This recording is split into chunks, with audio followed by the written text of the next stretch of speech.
Hi, and welcome to June's Cookbook Club. I am Lori, and we are going to discuss everything plant-based. And something that I wanted to touch on a little bit this month is the concept of missing meat. That seems to be something that is so prevalent in society. Is the minute someone finds out that you're plant-based, or that you use the concept of vegan or vegetarian, and that you have literally just been eating plants for any period of time, that's usually the first question that comes up is, well, don't you miss meat? Don't you, how do you cook without it? How are you, getting your protein, right? All these questions. But in a lot of cases, it comes down to, again, the concept of meat. It is so ingrained. It is such a big part of our society anymore that we've not sure how to function without it. And I totally get that. I totally understand it. When I first moved into the vegetarian vegan realm, when I started understanding all of this a little bit better, it is a very difficult concept to grasp. It's not something that you can, do overnight, because there's a whole mindset issue that goes along with it.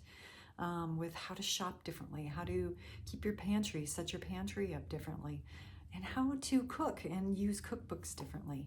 Again, just a complete mindset change. And that, again, is not something that you fall into overnight. It's something that kind of morphs over time. But the thing with plant-based is the concept of it, again, is moving away from the meat products. But how do you do that, and why do you that? And this month's cookbook, when I first picked it up, I picked it up for a variety of reasons. But again, I tend to flip through things and just see about the education that they kind of walk you through. How do they explain things? What kind of foods do they offer? And again, just what was their reasoning behind, not necessarily when people are producing plant-based cookbooks. In a lot of cases, they might, also eat meat and produce cookbooks on the side.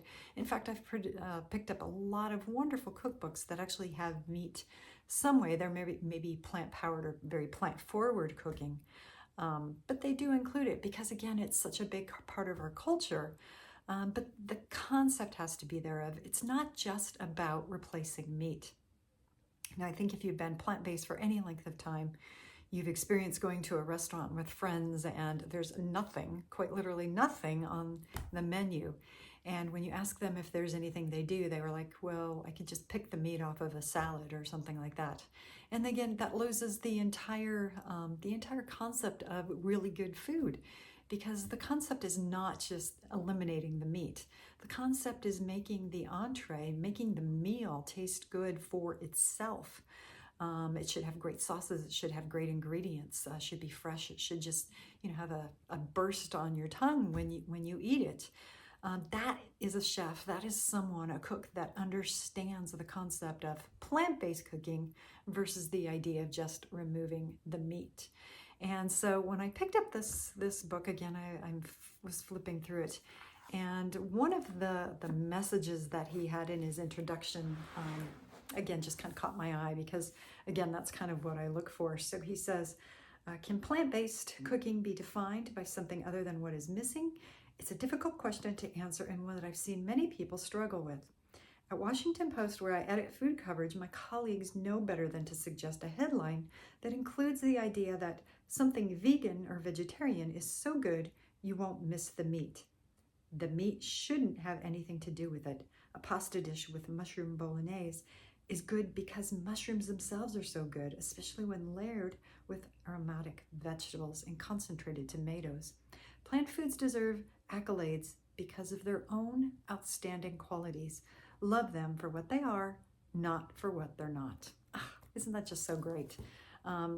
Took the words right out of my mouth, right? I love when I see that in cookbooks, because that is someone that you truly understands plant-based cooking, that they are looking for that rich flavor that we all demand. It's not that, that I eat a lettuce and salads the rest of my life, as so many people seem to, is that all you eat? It has nothing to do with it. When you really understand plants and sauces and spices and herbs and all the wonderful things out there in the world, you bring all that together, you can create some truly, truly inspirational, gorgeous recipes.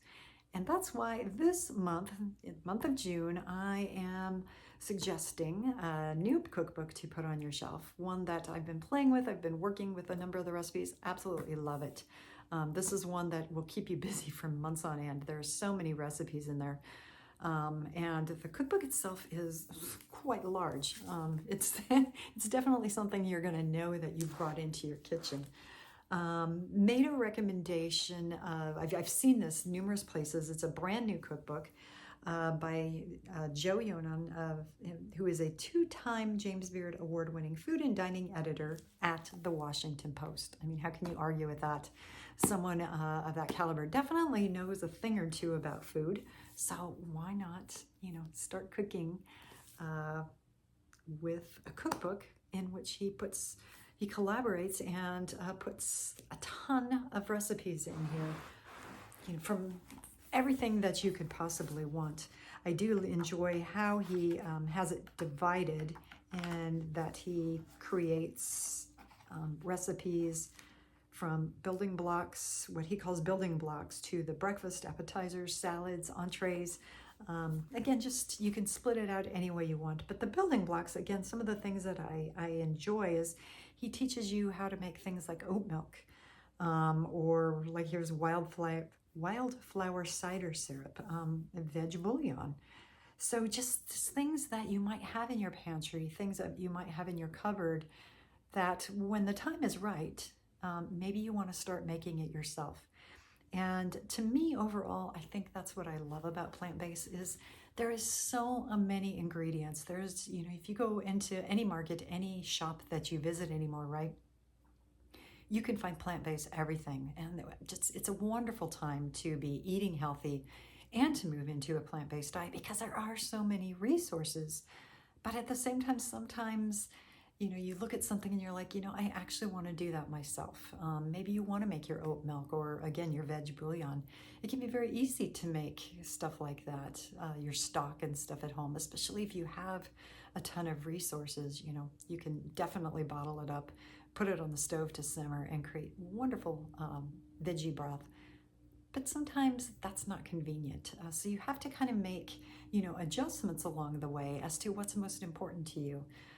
Is it, relying on resources in your store, or do you want to get back and actually make some of them yourself? So I really enjoy the fact that he has a whole building blocks section that you can kind of pick and choose and, discover what's right for your lifestyle.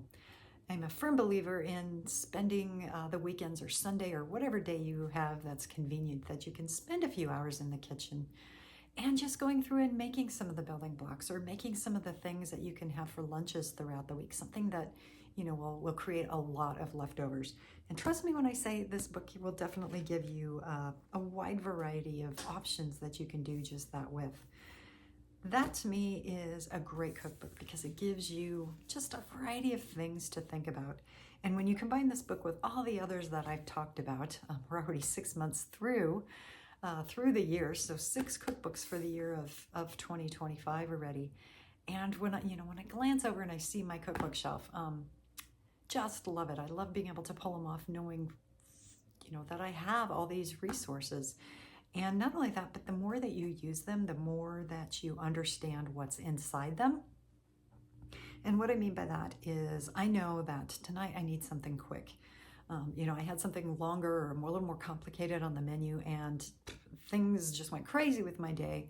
And instead I'm looking for, something fast. I've created enough and I've made enough from all the different cookbooks that I have on my shelf that I can walk over, I can pull off a cookbook and say, I can make a 20-minute meal with this cookbook. Or, you know what, I remember that one recipe and it came from this cookbook and I absolutely adored it. And I have, some guests coming over for dinner tonight, and I'm going to make that because I know this will impress them. That in itself is your resource. It's something that you can take and, that you can live with, that you can cook with. Because again, you'll never be able to say, what's for dinner? You'll never have that concept, that mindset at the end of the day, because you'll have all these resources available to you.